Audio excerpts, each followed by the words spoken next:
Ravi de vous retrouver pour la deuxième partie de ce sommet Transformation et compétences d'avenir, avec dans une heure une table ronde sur le rôle des leaders académiques pour accompagner les transformations de notre société.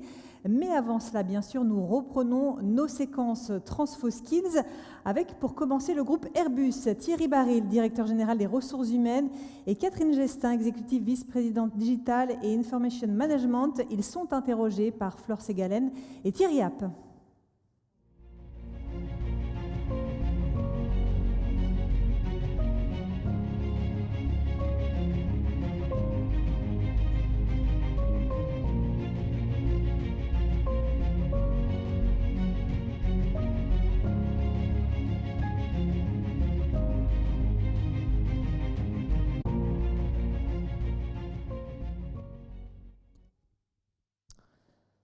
Bonjour Thierry Baril, bonjour Catherine Gestin. En tant que leader mondial dans le secteur de l'aéronautique, du spatial, du militaire, Airbus se trouve aujourd'hui bien évidemment au cœur des transformations digitales et environnementales de notre économie et de notre société. Quand on parle d'impératifs de développement durable, avec l'objectif de réduction de l'empreinte carbone, qui passe notamment par le développement du moteur à hydrogène, quand on parle de la digitalisation de l'entreprise, qui va notamment améliorer la performance et nous permettre d'aller plus vite en matière de conception, de production de nouveaux produits et services, quand on parle des évolutions de la démographie, l'explosion des mégacities, et quand on évoque l'enjeu très sensible de souveraineté des États, Airbus est au cœur de ces sujets et participe activement à réinventer le monde de demain. Désolée pour cette longue introduction, qui campe un peu le décor, parce que justement, à propos de ce monde de demain, Guillaume Faury, CEO d'Airbus, a la conviction qui rencontre celle d'Ursula von der Leyen, présidente de l'UE, c'est qu'il n'y a pas de décarbonation sans digitalisation. Donc j'ai une première question pour Catherine. Quels sont donc les domaines clés du numérique pour lesquels la montée en compétences des collaborateurs d'Airbus est aujourd'hui stratégique? Bonjour à tous. Alors effectivement, Airbus se veut un pionnier de l'aviation durable et cela va nécessiter la transformation de nos produits, mais aussi la transformation de nos processus de fabrication, de la façon dont nous concevons, dont nous fabriquons, dont nous mettons en opération et supportons nos produits et nos services. Et pour faire ça, une très grande partie va passer par de la transformation digitale. Je peux citer aujourd'hui certains de nos projets phares, comme la mise en place et le développement d'un nouvel outil de PLM, des capacités de simulation pour diminuer le nombre d'essais en vol que l'on fait, l'utilisation de la réalité augmentée en atelier pour réduire les erreurs de fabrication et donc ensuite les rejets et les gâchis, et également tout ce que l'on fait autour de l'analyse des données pour nos clients, pour les aider à optimiser l'utilisation de leur flotte, les routes qu'ils prennent pour aller d'un point à un autre, etc. Donc, tous ces projets en fait, de transformation, et mes équipes participent à peu près 80% des projets de transformation de l'entreprise, nécessitent effectivement de développer des compétences donc, dans l'analyse des données, et donc là en particulier autour de la plateforme Skywise que l'on a créée en 2016. On a aujourd'hui un réseau de 250 data officers, on a formé 1200 data analysts dans toutes les fonctions, dans tous les pays et sur tous les sujets, de façon et ce ne sont pas des personnes qui sont dans mes équipes, c'est vraiment une diffusion au sein de l'entreprise de ces compétences-là. On a bien évidemment beaucoup d'investissements aussi à faire sur l'intelligence artificielle, sur le cloud, sur l'Internet des objets. On voit de plus en plus ce type de technologie faire leur apparition et se développer en atelier en particulier. La réalité virtuelle et la réalité augmentée, et beaucoup autour de l'architecture. Donc ce sont, je dirais, c'est les six grands domaines, et ne pas oublier la cybersécurité. On voit aujourd'hui une multiplication exponentielle du nombre d'attaques. On est dans un groupe comme Airbus, mais c'est le cas de tous mes homologues, au-delà du millier d'attaques par mois. Donc aujourd'hui, avoir ces compétences-là en interne pour être capable de réagir, pour être capable de comprendre ce qui se passe dans le monde, ça fait partie des compétences clés que l'on veut avoir au sein de l'entreprise. 1000 attaques Plus de 1000 attaques. Je ne donnerai pas le chiffre exact, mais c'est plus de 1000 par mois. Merci Catherine. Thierry Baril, vous êtes le DRH du groupe.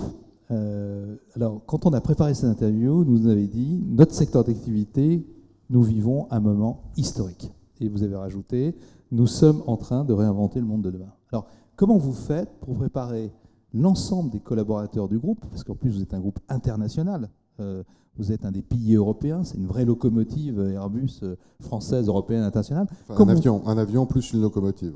Voilà, c'est ça, on va le dire comme ça, ce sont des avions avant d'être des locomotives. Merci de la petite correction. Comment vous faites pour préparer les collaborateurs ?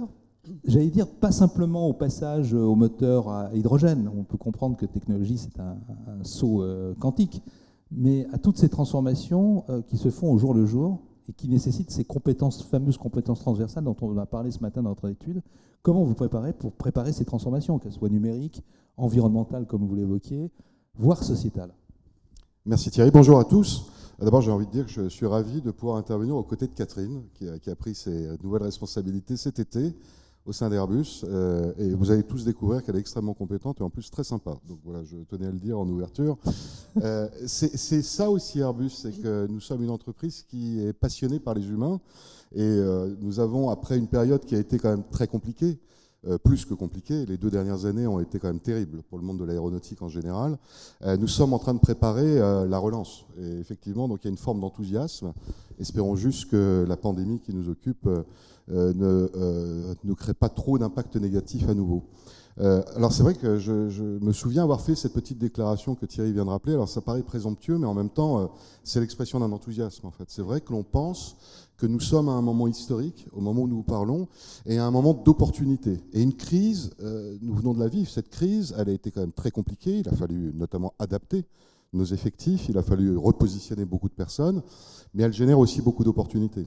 Et elle nous a permis sans doute de commencer de nous préparer à ce futur qui est un futur brillant, avec des opportunités de recrutement à nouveau aussi au cours des prochaines années et des possibilités qui vont être quand même assez massives. Et donc j'ai envie de dire, ça y est, Airbus est de retour sur le marché, on en est très content, on en est très fiers et j'en profite pour passer ce message, nous sommes de retour.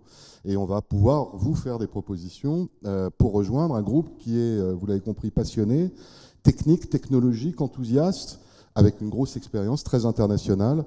C'est la vraie entreprise européenne, Airbus. Et c'est vrai qu'au-delà du recrutement qui va quand même beaucoup nous occuper, et c'était la question de Thierry, je pense, nous allons poursuivre notre investissement interne également.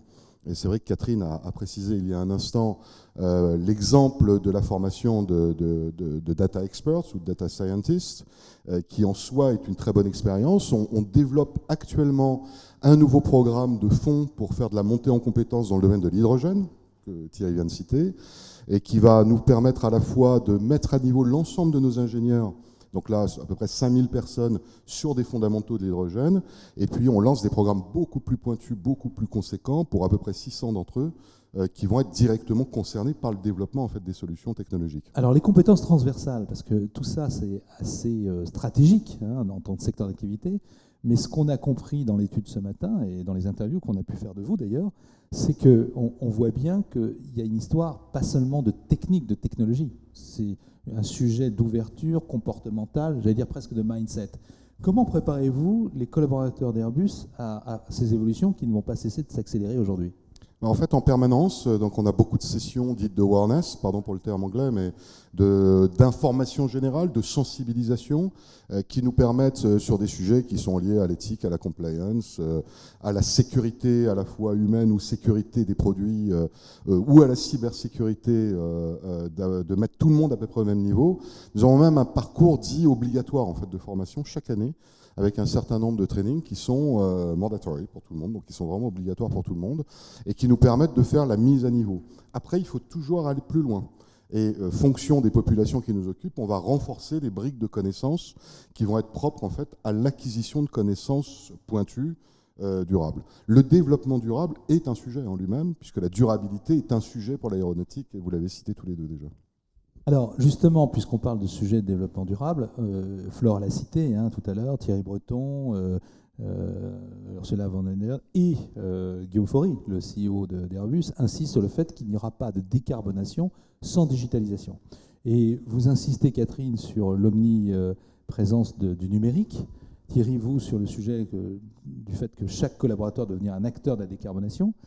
Comment vous allez prendre ce virage, vous qui êtes aujourd'hui très montré du doigt, on voit qu'il y a des comportements qui sont quand même terribles de toute une partie de la population et qui consistent à dire est-ce qu'on prend encore l'avion parce que finalement c'est pour le moment un des moyens de transport qui pollue le plus, ce qui est bien évidemment vrai sur certains aspects, mais qui pose des questions qui sont beaucoup plus larges sur la côté systémique de cette démarche-là. Donc comment allez-vous préparer les collaborateurs et réussir ce pari de la décarbonation de l'aéronautique, puisque vous êtes aujourd'hui le premier acteur dans ce domaine-là au niveau mondial? Je vais commencer la réponse plutôt sur la partie digitale, en fait, et comment on prépare effectivement l'ensemble des collaborateurs sur la multiplication des outils digitaux dans l'entreprise. Moi, j'ai tendance à toujours dire dans l'entreprise, le digital est partout finalement. Il n'y a plus une fonction, il n'y a pas un collaborateur aujourd'hui chez Airbus qui n'utilise pas à un moment ou à un autre de sa journée un outil digital. Donc le digital est devenu absolument omniprésent. Donc de ce côté-là, en fait, nous on travaille sur deux axes. On a un premier axe qui est à l'intention de l'ensemble des employés, donc pour effectivement faire de l'acculturation. Donc on parlait, Thierry l'a dit tout à l'heure, sur la cybersécurité. On a par exemple profité du mois de la cybersécurité qui, comme chacun sait, est en octobre, pour lancer 3 Serious Games, pour lesquels on a eu plutôt une très bonne réponse et une très bonne participation. Donc on a utilisé en fait la possibilité de faire du jeu un peu pour sensibiliser et puis attirer finalement vers la cybersécurité des populations qui n'y étaient pas forcément très sensibles sinon. On a lancé des formations autour de la classification des données. On est exposé, alors comme toutes les entreprises, au GDPR, donc, ou RGPD en français, pardon, mais aussi à d'autres régulations comme l'export control, pour lesquelles il faut absolument que nos salariés et nos employés soient conscients des obligations de l'entreprise et de leurs propres obligations en tant qu'individu. On a également lancé, alors on parlait d'environnement, des modules de sensibilisation au respect de l'environnement et à qu'est-ce qu'un employé d'Airbus peut faire au quotidien pour contribuer à la réduction de l'impact de l'entreprise. Donc on adresse en fait dans un premier temps l'ensemble des employés. Après, pour mes équipes qui travaillent en digital et en informatique, on a des formules bien plus poussées. Donc on a par exemple, avec les équipes de Thierry, développé un partenariat avec une plateforme qui s'appelle Pluralsight et qui cible vraiment, pour le coup, là, des populations travaillant dans le digital, donc sur des formations pour le développement durable. Alors développement durable au sens pas développement informatique durable, on va dire.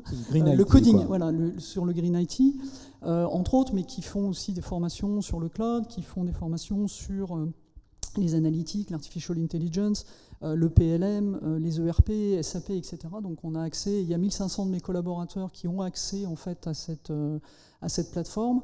On a ensuite des formations beaucoup plus spécifiques. Donc on a notamment formé plus de 600 collaborateurs aux technologies cloud, donc en particulier avec nos partenaires donc Amazon Web Services, Google et Microsoft, donc pour pouvoir tirer le meilleur parti des technologies cloud au service d'Airbus. Donc on adresse vraiment ces deux populations de façon très, très systématique. Et là, en fait, je dirais que la dernière pierre qu'on est en train d'ajouter, je dirais, à notre arsenal, c'est la création en fait d'un diplôme Airbus dédié à la cybersécurité. C'est extrêmement difficile de trouver des talents aujourd'hui dans ce domaine-là en particulier, dans le digital en général, mais c'est encore plus vrai dans la cybersécurité. Donc on a pris la décision de lancer notre propre diplôme donc à la rentrée prochaine. On va commencer donc sur les métiers de la cybersécurité, sur un diplôme de niveau licence, avec l'ambition de le monter jusqu'au niveau master, si on est bien sûr, si c'est, j'allais dire successful, si ça s'avère être un succès, monter ensuite donc jusqu'au niveau master, et puis ensuite, toujours si on a du succès, l'étendre à d'autres domaines du digital, comme par exemple l'intelligence artificielle ou encore les data analytics. En tout cas, c'est une information que nous n'avions pas, donc c'est une annonce. C'est d'accord. une exclusivité qu'on vous a réservée. Et réservée. donc, cette école sur la cybersécurité s'adresse, si je comprends bien, à des étudiants de licence, qui ont leur licence. Non, à des étudiants plutôt Bac plus 2, d'accord. pour atteindre un niveau licence et ensuite un niveau Donc ça veut master. dire que vous créez une école sur la cybersécurité spécifique à Airbus en recrutant des étudiants Bac plus 2 pour les former et les mener jusqu'à... En tous les cas, au moins, nous l'annonçons aujourd'hui. Voilà. D'accord. Et elle sera opérationnelle quand?